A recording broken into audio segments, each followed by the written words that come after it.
Drones. Drone అనే పదం ఉంటే చాలామందికి మొదట గుర్తొచ్చేది చిన్న కెమెరా డ్రోన్ లేదా సైన్యంలో ఉపయోగించే డ్రోన్లు. కానీ ఇప్పుడు టెక్నాలజీ అంత వేగంగా అభివృద్ధి చెందుతుంది కాబట్టి డ్రోన్లతో మనుషుల్ని కూడా ప్రయాణింపజేయటం సాధ్యమవుతుంది. వీటిని పాసింజర్ డ్రోన్ లేదా ఫ్లయింగ్ టాక్సీలు అని అంటారు.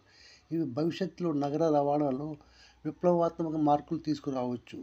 పాసింజర్ డ్రోన్ అనేది సాధారణంగా ఒకటి లేదా ఇద్దరు ప్రయాణికులను తీసుకువెళ్ళగలిగే బ్యాటరీ లేదా హైబ్రిడ్ శక్తితో నడిచే ఎయిర్ వెహికల్. ఇవి వెర్టికల్ టేకాఫ్ అండ్ ల్యాండింగ్ కూడా సాంకేతికతను ఉపయోగిస్తాయి. అంటే రన్వే అవసరం లేకుండా నేరుగా నేల నుండి పైకి ఎగిరి గమ్యస్థానంలో నిలువుగా ల్యాండ్ అవుతాయి.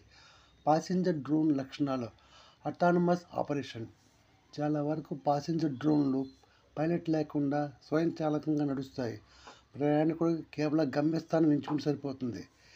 Electric power. ఇవి ఎక్కువగా విద్యుత్తుతో నడుస్తాయి కాబట్టి పర్యావరణానికి అనుకూలంగా ఉంటాయి. తక్కువ శబ్దము.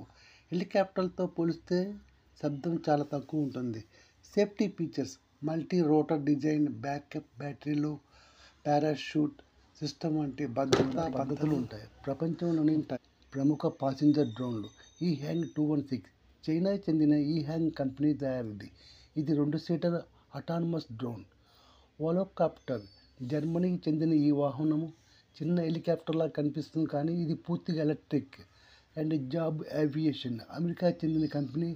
దీని డ్రోన్ 200 కిలోమీటర్ల వేగంతో ప్రయాణించగలదు.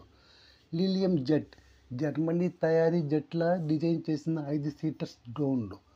దీనివల్ల ఉపయోగాలు ఏమిటంటే అర్బన్ ట్రాన్స్పోర్ట్, నగరాల్లో ట్రాఫిక్ జామ్ని తగ్గించడానికి ఉపయోగపడుతుంది. ఎమర్జెన్సీ సర్వీసులు, అత్యవసరమైన వైద్య సహాయం కోసం రోగులను త్వరగా తరలించడానికి ఉపయోగపడుతుంది. టూరిజం, పర్యాటక ప్రాంతాల్లో పైనుండి అందాలను చూపడానికి ఉపయోగపడుతుంది. డిజాస్టర్ రెస్క్యూ, వరదలు, భూకంపాలు వంటి సమయంలో కూడా సహాయక చర్యల కోసం ఈ యొక్క డ్రోన్ ఉపయోగిస్తారు.